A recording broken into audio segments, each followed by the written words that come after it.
اعوذ باللہ من الشیطان الرجیم، بسم اللہ الرحمن الرحیم۔ لائف فیوز اسرار قریشی کی ایک اور نشست کے ساتھ میں حاضر ہوں۔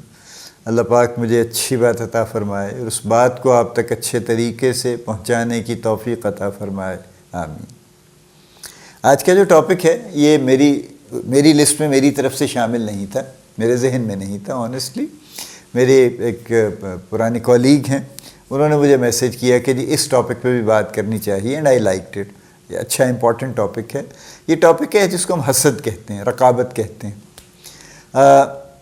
حسد انگریزی میں تو ہمیں کہتے تھے کہ جی، اور اردو میں بھی کہتے تھے کہ جی حسد بڑی بری چیز ہے۔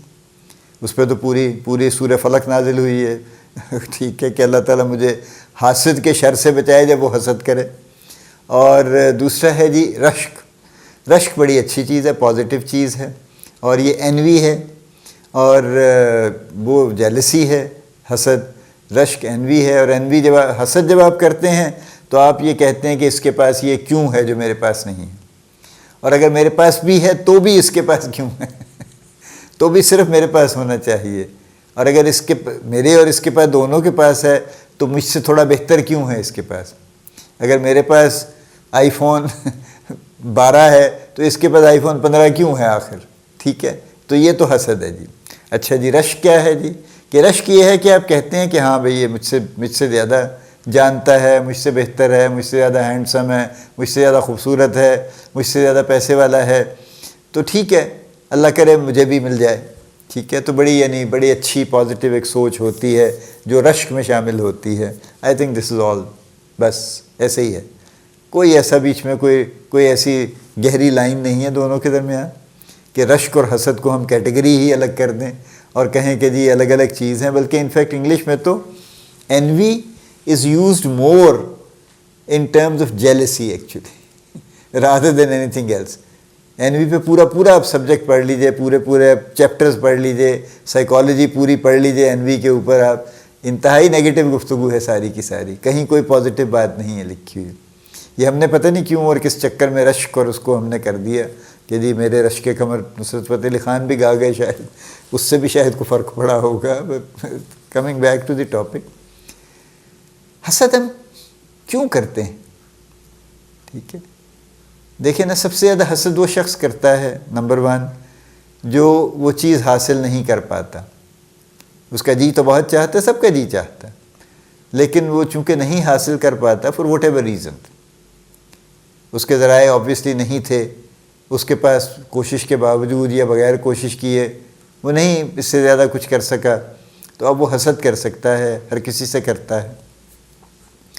حسد دوسرے اس طرح کے لوگ کرتے ہیں جن کے پاس سب کچھ ہے، لیکن وہ اس لیے دوسروں سے حسد کرتے ہیں کہ میرے علاوہ اس کے پاس نہیں ہونا چاہیے، صرف میرے پاس ہونا چاہیے۔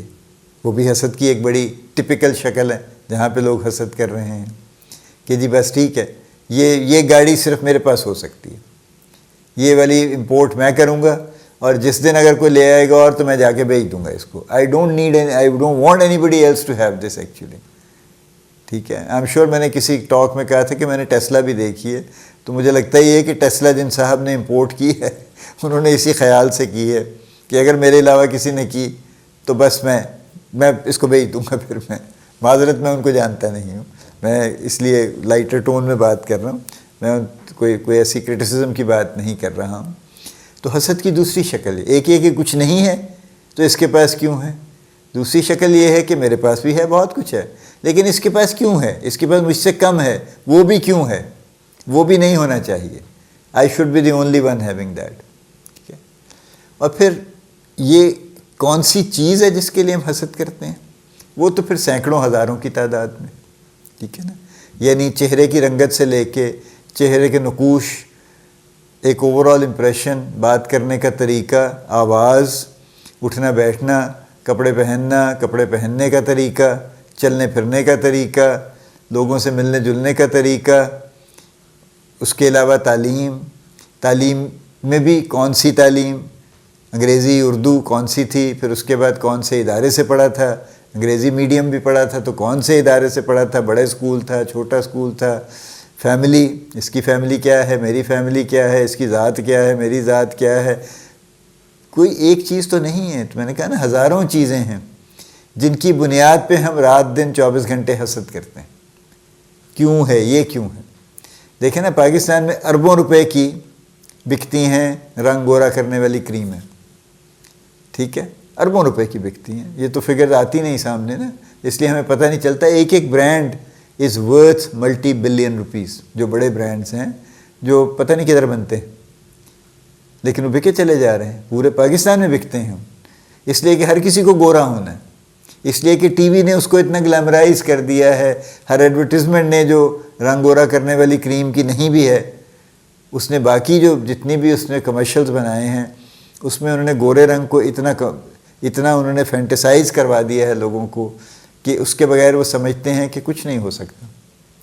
تو مجھے یاد ہے میں پہلی مرتبہ ایتھیوپیا گیا تو ادیس ابابا لینڈ کیا ہم نے کیپٹل سٹی میں، اور جب شہر کی طرف جا رہے تھے ٹیکسی میں، so the board which struck my mind actually, جو ٹک مائی آئی، وہ جیسے ہمارے ہاں فیئر اینڈ لولی تھی نا برانڈ تھا، اب تو نام بدل گیا اس کا، ڈارک اینڈ لولی اس کا نام تھا. وہ پرابلی انہی کا برانڈ تھا واٹ ایور. تو ڈارک اینڈ لولی کریم وہاں پہ بک رہی تھی. ان کو پتہ ہے وہ گورے نہیں ہو سکتے کیونکہ ظاہر ہے افریقن کنٹری ہے نا، تو ڈارک سکن ہے تو وہ گورے تو نہیں ہو سکتے. حالانکہ ایتھیوپینس ریلیٹیولی لائٹ سکنڈ ہیں اور فیچرز کے لحاظ سے بھی دو افریقن کنٹریز کے فیچرز بہت نفیس اور ریفائنڈ ہیں، ایک صومالیہ اور ایک ایتھیوپیا. باقی آپ اکثر دیکھیں گے ان کے نقوش بھی بڑے ذرا بھاری قسم کے ہوتے ہیں. ان کے بڑے اچھے فائن ان کے فیچرز ہوتے ہیں اور بڑی بڑی خوبصورتی ہے ان دونوں ملکوں میں ایکچولی. ڈارک اینڈ لولی تو انہوں نے ڈارک کو ایکسیپٹ کر لیا، بڑی خوشی کی بات ہے، ورنہ وہاں تو پھر شاید فیئر اینڈ لولی یا رنگ گورا کرنے والی کریمیں جو تھیں پتہ نہیں ان کا کیا ہوتا. لیکن مجھے یہ پتہ ہے کہ امریکہ میں اور افریقہ میں ابھی بھی ایٹ لیسٹ اسکن لائٹننگ کے لیے بہت کچھ لوگ کر رہے ہیں. ٹھیک ہے، اس میں خواتین ذرا زیادہ ہیں، مرد بھی ہیں لیکن تھوڑے کم ہیں شاید، لیکن مرد بھی کم نہیں ہیں، وہ بھی اسی کویسٹ میں لگے ہوئے ہیں کہ کسی نہ کسی طرح سے رنگ اپنا کر لیں. تو یہ حسد کا ایک بہت بڑا ایریا ہے یہ. ٹھیک ہے، یعنی the way we look, the way we are, whatever، یہ بہت بڑا حسد کا معاملہ ہے. اس میں رشک وشک کہیں نہیں ہے، میں دونوں کو بالکل الگ نہیں کر رہا ہوں. حسد اور رشک ایک ہی بات ہے. اور رقابت جو ہے نارملی وہاں آتی ہے جہاں پہ کچھ تھرڈ پارٹی انوالو ہوتی ہے، وہاں پہ رقابت آتی ہے پھر کہ اس نے اس سے بات کیوں کی میری بجائے. تو اب وہ جو ہے وہ جو ہماری پوری اردو شاعری رقیب کے ذکر سے پڑی ہے نا کہ رقیب روح سیاہ جو ہے اس کے ہم پوری شاعری میں ہم اس کا تذکرہ ہے. تو وہ جو رقیب روح سیاہ ہے وہ تھرڈ پارٹی. آپس میں لوگ ایک دوسرے کے ساتھ رقابت نہیں رکھتے، وہ حسد ہی رکھتے ہیں.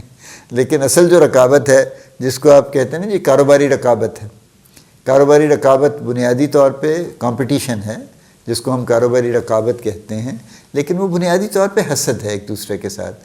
یہ کمپیٹیٹیونیس ہے، وہ رقابت اس سینس میں نہیں ہے. رقابت وہی ہے جہاں تھرڈ پارٹی انوالو ہوگی، وہ وہاں پہ رقیب روح سیاہ آئے گا تو رقابت ہوگی. حسد ظاہر ہے بہت ناپسندیدہ چیز ہے اور اتنی خطرناک چیز ہے کہ جیسے میں نے کہا کہ سورہ فلق نازل ہوئی اور اس میں اس کا ذکر آیا. ٹھیک ہے، تو کیا کریں گے اس کو ہم؟ مجھے پہلے بھی ایک صاحب نے ایک دن میسج کیا کہ آپ نے کوئی بڑا مؤثر حل نہیں بتایا جو بات وہ کر رہے تھے. میرا خیال میں گفتگو والا میرا جو ٹاک تھی اس کے بارے میں تھا ان کا. دیکھیے مؤثر حل میں نے ان کو بھی یہی جواب دیا تھا کہ ہر حل مؤثر تبھی ہوتا ہے جب ہم اپنی ذات سے شروع کرتے ہیں، کہ میں اپنی ذات کو سمجھوں، دیکھوں اور پھر اس میں کریکشنز کرنے کی کوشش کروں. مشکل کام ہے لیکن بہت مشکل نہیں ہے. مشکل کام اصل میں ہے اپنے آپ کو سمجھنا. ہم اپنے آپ کو فیس نہیں کرنا چاہتے، ہم اپنے آپ کو فوراً ایکسکلوڈ کر دیتے ہیں. بہت ساری چیزوں سے ہم اپنے آپ کو ویسے ہی ہم ایگزونریٹ کر دیتے ہیں نا کہ نہیں میرا نہیں مسئلہ، یہ آپ کا مسئلہ ہے، میرا تو مسئلہ نہیں، میرا تو کوئی مسئلہ ہی نہیں ہے. حالانکہ مسئلے سارے میرے ہی ہیں. ٹھیک ہے، اس لیے جو ایموشنل انٹیلیجنس کا جو پورا ایک یعنی جو کیمپین ہے ڈینیل گولمین نے جو بنائی اور شروع ہوئی اور ساری دنیا اس پہ بات کر رہی ہے، وہ شروع ہی سیلف اویئرنیس سے ہوتی ہے. اس کا پہلا مین پلر ہے ہی سیلف اویئرنیس. میں نے بھی اس پہ کئی ٹاکس کی ہوئی ہیں. پہلا پلر اس کا مین پلر، اس کے 4 مین پلر ہیں، 12 سب پلرز ہیں. پہلا مین پلر ہی اس کا سیلف اویئرنیس ہے. جب ہم اپنے آپ کو سمجھتے ہیں پھر ہم اپنے آپ کو کنٹرول کر سکتے ہیں. اس کی بڑی کروڈ انالوجی یہ ہے کہ اگر میں گاڑی کو سمجھتا ہوں تو میں گاڑی کو کنٹرول بھی کر سکتا ہوں، لیکن اگر مجھے گاڑی کا کچھ نہیں پتہ کہ اس کا کلچ، اس کی بریک، اس کے ایکسلریٹر، اس کا کیا بلائیں ہیں، تو پھر میں اس کو کنٹرول نہیں کر سکتا. تو یہ نہیں ہو سکتا کہ میں اپنی ذات کو سمجھے بغیر اپنے اندر کوئی بھی چیز اس پہ قابو پا سکوں، اس کو تبدیل کر سکوں، اس کو کسی حد تک بھی کنٹرول کر سکوں. یہ ممکن نہیں ہے. حسد، رشک، رقابت، جو مرضی آپ نام دے لیجیے، بات ایک ہی ہے. اس کو روکنے کا طریقہ ایک ہی ہے کہ کسی نہ کسی طرح سے ہم سب سے پہلے اپنے آپ کو سمجھیں اور پھر اپنے آپ کو کنٹرول کرنے کی کوشش کریں، اور پھر دیکھیں کہ ہم دوسروں کو ہم کنٹرول پھر کبھی بھی نہیں کر پائیں گے. لیکن میں آپ کو بالکل یقین سے یہ کہتا ہوں، جب ہم ایک خاص طریقے سے اپنا رویہ لے کے چلتے ہیں اور کنسسٹنٹلی لے کے چلتے ہیں تو دوسرے لوگوں پہ کچھ نہ کچھ اثر ضرور ہوتا ہے. ٹھیک ہے؟ اور میجورٹی پہ ہوتا ہے، سوائے ان چند لوگوں کے جو بالکل ہی سائیکوپیتھ ہیں یا سوشوپیتھ ہیں، کہ وہ تو پیتھولوجیکل ہیں نا، ان کے تو ذہنی بیمار ہیں وہ تو ایکچولی، جو کہ بڑے فارچونیٹلی بہت ہی کم لوگ ہوتے ہیں. Majority is not bad actually. لیکن چونکہ ہم بھی اس طریقے سے بیہیو کرتے ہیں، وہ بھی کرتے ہیں، ہم اپنا بیہیویئر چینج کریں گے، وہ بھی کر لیں گے. تو یہ ہے، اس لحاظ سے آپ اس پہ غور کیجئے کہ ہر حل آپ سے شروع ہوگا، اور ہر حل شروع اسی بات سے ہوگا، اپنے آپ کو سمجھیں، اپنے آپ کو پہچانیں، اپنا تجزیہ کریں، اور پھر اس کے مطابق پھر دیکھیں کہ آپ کو کہاں کہاں تبدیلی لانے کی ضرورت ہے اپنی ذات میں. باقی چیزیں خود بخود اس سے فلو کریں گی. پھر اللہ پاک آپ کو بڑی کامیابیاں عطا فرمائے. اللہ پاک آپ کا حامی و ناصر ہو، ہم سب کا حامی و ناصر ہو. آمین.